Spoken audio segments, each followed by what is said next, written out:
हरियाणा के फरीदाबाद में एक 23 साल की लड़की से साइबर ठगी का एक बहुत ही हैरान कर देने वाला मामला सामने आया है।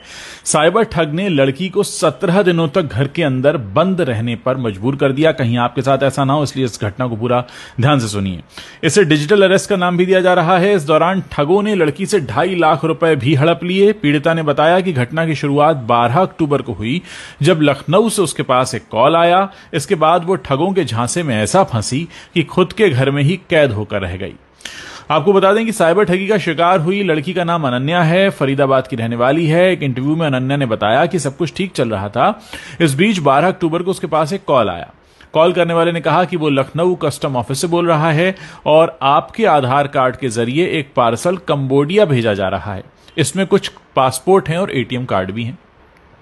खुद को कस्टम ऑफिस का बताने वाले शख्स ने अनन्या से आगे कहा कि वो 5:30 बजे से पहले इसको लेकर लखनऊ पुलिस में एफआईआर दर्ज करवा ले, नहीं तो उसे कोर्ट में पेश होना होगा। ये सुनकर अनन्या थोड़ी घबरा गई। वो अपनी मां को बताने के लिए जा ही रही थी कि सामने वाले ने कॉल को कथित पुलिस अधिकारी से कनेक्ट कर दिया। इस पर अनन्या उससे बात करने लगी। अब अनन्या बताती है कि जब मैंने उस कथित पुलिस अधिकारी से बात की तो उसने कहा कि एफआईआर के लिए मुझे वीडियो कॉल पर आना होगा, क्योंकि डिजिटल एफआईआर कैमरे पर ही होती है। इस पर मैंने स्काइप ऐप ज्वाइन किया और कैमरे के सामने बैठ गई। सामने पुलिस की वर्दी पहने कुछ लोग खड़े थे और थाने जैसा ही बैकग्राउंड भी बना हुआ था। इसके बाद पुलिस अधिकारी ने आधार कार्ड और बैंक डिटेल्स वगैरह चेक करने की बात कही। फिर कुछ देर बाद उसने कहा कि आपके यानी अनन्या के खिलाफ तो पहले से ही एक एफआईआर दर्ज है और अरेस्ट वारंट भी जारी हो चुका है। उसने बैंक के अधिकारी का नाम लेते हुए कहा कि आप उससे एसोसिएटेड हैं और उसके खिलाफ ह्यूमन ट्रैफिकिंग जैसे गंभीर केस दर्ज हैं। हमारे पास सबूत हैं, गवाह हैं, दोनों मौजूद हैं। यह सब सुनकर अनन्या काफी घबरा गई। इसी बीच वीडियो कॉल पर बात कर रहे कथित पुलिस अधिकारी ने कहा कि अनन्या, आप 1 मिनट रुकिए, हम आपकी बात सीबीआई अधिकारी से कराते हैं। और कुछ देर बाद एक सो कॉल्ड कथित सीबीआई अधिकारी भी लाइन पर आ गया। उसने अनन्या से कहा कि जितनी कीमत का आपके खिलाफ चार्ज है, वो बताया गया था करीब 3,80,00,000 का, तो उसका 5% यानी 15 लाख रुपया आपको अभी देना होगा, नहीं तो हमें आपको तुरंत गिरफ्तार करना होगा।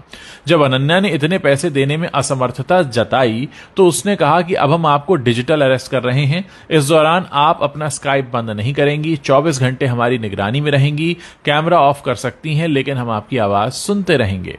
और इस तरह ये लड़की जो है ये अपने ही घर में कैद होकर रह गई।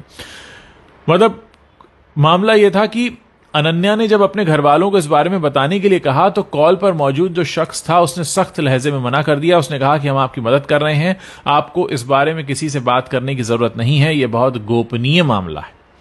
3-4 दिन ये सब चलता रहा। फिर एक दिन कॉल करने वाले शख्स ने कहा कि अनन्या, आपका केस कोर्ट पहुंच गया है, जज से बात हुई, उन्होंने आपका केस प्राथमिकता पर रखा है, जमानत राशि के तौर पर आपको 15 लाख रुपए देने होंगे। जब अनन्या ने कहा कि मेरे पास इतने पैसे नहीं हैं, तो उसने हिंट दिया कि आप अपनी पढ़ाई की फीस से पैसे दे सकती हैं, यानी उनको पता था कि इसके पास फीस के पैसे होंगे।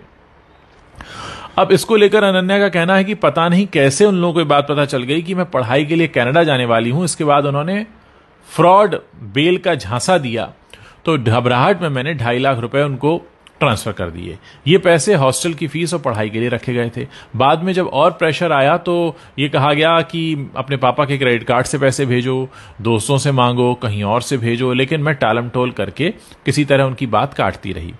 इस सब में हफ्ते भर से ज्यादा का समय कट गया। इस दौरान अनन्या अपने घर के कमरे में एक तरह से डिजिटल अरेस्ट रही, वो भी घर वालों से छुपकर, क्योंकि जब वीडियो कॉल करने वालों को पैसे नहीं मिले तो उन्होंने 17 दिन बाद ये कहा कि अब आप फ्री हैं, आपको डिजिटल अरेस्ट से आजाद किया जाता है। अब सवाल ये कि लड़की ने इतना दिमाग क्यों नहीं चलाया और उसने अपने घर वालों को बताया क्या?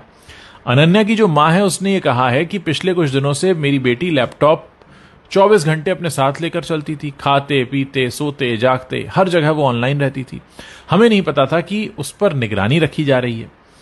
डर के मारे वो ऐसा कर रही है, हमें बिल्कुल अंदाजा नहीं था। और पहले हमें लगा कि आईटी का बच्चा है, शायद काम कर रहा होगा, मगर हद से ज्यादा ऑनलाइन रहने और वो भी वीडियो पर ऑनलाइन रहने को लेकर हमें शक भी हुआ। फिर 17 दिन बाद मालूम हुआ कि अनन्या साइबर ठगी का शिकार हो गई है।